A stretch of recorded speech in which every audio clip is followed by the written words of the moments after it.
Welcome.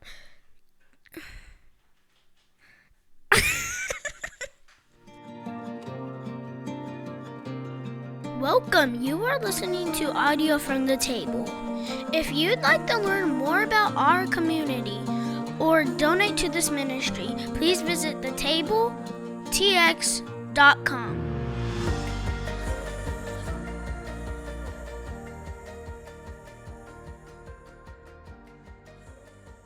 Hi, I'm Megan.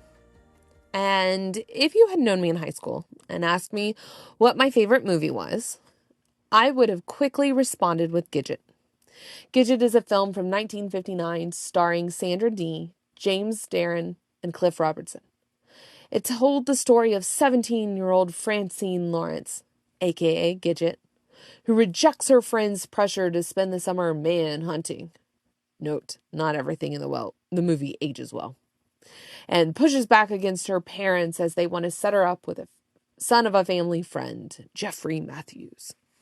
Instead, she spends the summer with a bunch of beach bums, Moondoggy and the Big Kahuna, learning to shoot the curl. Imagine the scene of legit surfers filmed from afar, spliced together with images of actors pretending to surf on stationary boards in front of a green screen. They made surfing look so easy. So when my mother asked me what I wanted to do on an upcoming high school family vacation to Hawaii, can you guess what my immediate response was? Surfing! So she arranged for my younger brother and me to take a surf lesson. Images of me riding the wave, hoping for my own moondoggy filled my head. The instructors took us out to a secluded cove. They taught us how to hop on our boards. They warned us to watch out for the coral and created a system of riding the wave, getting out of the way of others, and then paddling back for the next wave. Seemed easy enough. My experience, though, consisted of sending another surf student to the hospital when my board ran into her, flashing my instructor when my swimsuit stuck to the surfboard as I tried to climb out of the water, and completely destroying my feet on the coral. Let's just say that my experience of trying to soar across the water wasn't quite the Gidget experience I dreamed of. All right, cheesy transition here, but did you know that the Bible tells a story of a disciple who also struggled to stay on top of the water? Our Bible passage tonight is the story of when Peter tried walking on the Sea of Galilee. We'll be looking at the account from the Gospel of Matthew. Let me pause and set the stage. After Jesus has found out that John the Baptist has died, he withdraws to be by himself. Except 5,000 men plus women plus children follow him. He spends the day healing the sick, and when dinner approaches, he feeds the crowd with 5 loaves of bread and 2 fish. That's where we get to Matthew 14:22. We begin. Immediately, Jesus made the disciples get into the boat and go on ahead of him into the other side, while he dismissed the crowd. After he had dismissed them, he went up on the mountainside by himself to pray. Later that night, he was there alone, and the boat was already a considerable distance from land, buffeted by the waves because the wind was against it. Shortly after dawn, Jesus went out to them, walking on the lake. When the disciples saw him walking on the lake, they were terrified. "It's a ghost," they said, and cried out in fear. But Jesus immediately said to them, "Take courage, it is I. Do not be afraid." "Lord, if it is you," Peter replied, "tell me to come to you on the water." "Come," he said. Then Peter got down out of the boat, walked on the water, and came toward Jesus. But when he saw the wind, he was afraid and began to sink. Cried out, "Lord, save me." Immediately Jesus reached out his hand and caught him. "You of little faith," he said, "why did you doubt?" And when they climbed into the boat, the wind died down. Then those who were in the boat worshipped him, saying, "Truly, you are the Son of God." All right, let's break down this story. First, we have an exhausted Jesus. The poor man just wants some time alone. He's grieving the loss of John the Baptist. He can't escape the crowds of thousands of people. So finally, after a long day of serving, he sends everyone away. Crowds, you're dismissed. Disciples, get in the boat and cross the sea. He now has space to pray, to grieve, and to rest. What I love in this scene is Jesus' insistence on setting a boundary and taking care of himself.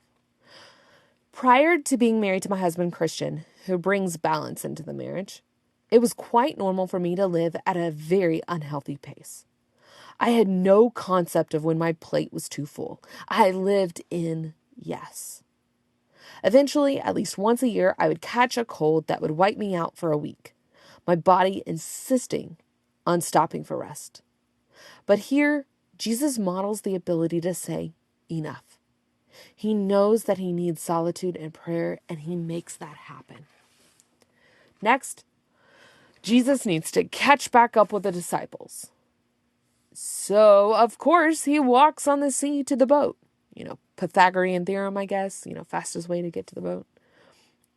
When the disciples see him, they logically think he's a ghost. But Jesus identifies himself. Not a ghost. And Peter responds like any one of us would have. Hey, if that's really you, then say the word and I'll just walk on out to you. At first, Peter's response takes me to a snarky place. Peter got sucked into the lie told by Gidget that staying on top of the water was easy. Peter, don't do it, my friend.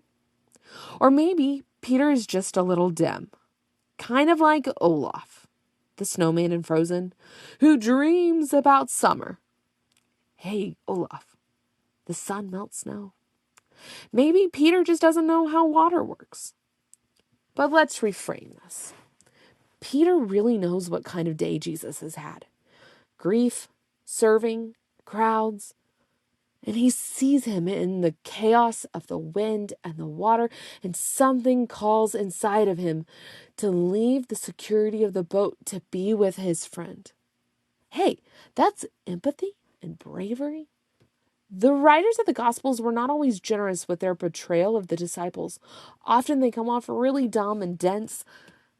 And in some ways, this gives me hope for humanity. Even Peter, who doesn't always get it, he gets it here. We need to be like Peter in having awareness of what's going on with those around us. I work in higher education, and I have sat through many suicide prevention trainings. The first things they teach is know the signs. But what good is knowing the signs if I'm not even looking for them?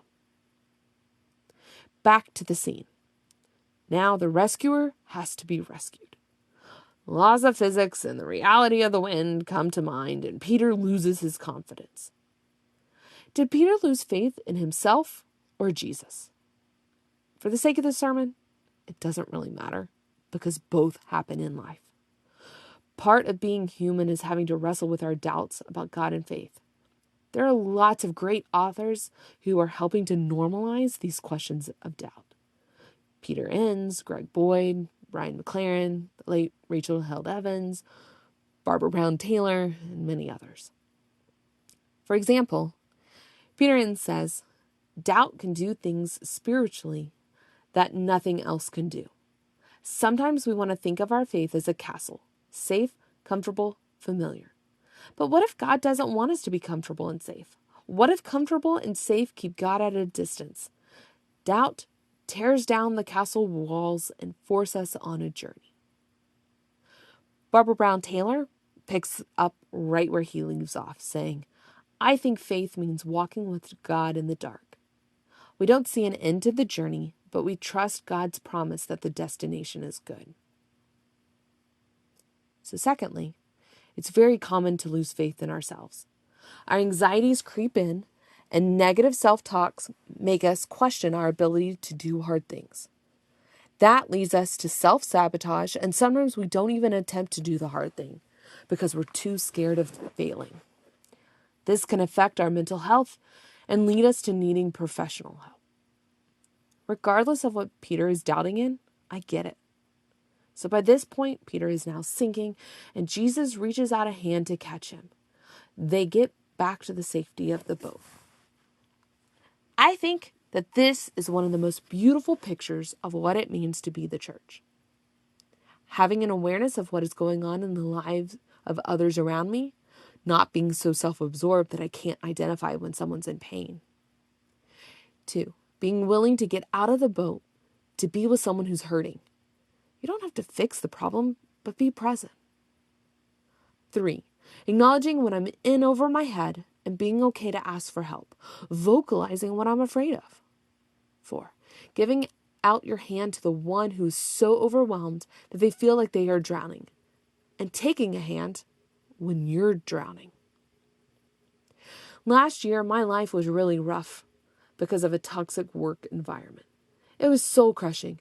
There were many weeks when I showed up at our meetup group feeling like Jesus walking to the boat, trudging on through grief and exhaustion. My meetup became like Peter, bearing witness to my pain and willing to be present with me in it. Other weeks I would come to the group like Peter, feeling like I was about to drown and had to accept the hands given to me to pull me out of those feelings of darkness. Thankfully, I also get to return the favor. I get to sit with and bear witness to the pain of those in my meetup group, being present and showing empathy. But it's not all gloom. We celebrate with the success and good things that happen to one another. We look for God in the midst of the ups and the downs that come in life, reminding each other that the divine is present with us, regardless of our circumstances. This sort of community can happen in lots of settings, which is totally great. However, if all you do at the table is listen to the services, then you're missing out. I am not saying that to diminish the beautiful messages and the worship that happens here. But you're missing out on the Jesus-Peter kind of relationships that happen in our meetup groups. If you aren't connected to a meetup group and are interested, please check out our website and give us a message by email. Before I end, I do want to acknowledge that some listening may have negative church experience in small groups that could range from church hurt to spiritual trauma. And I am so deeply sorry that you had to go through that. I or any of the leaders at the table would love to have a conversation with you to hear your story. My hope for you all is that you will join this awesome community as we learn to surf through life together.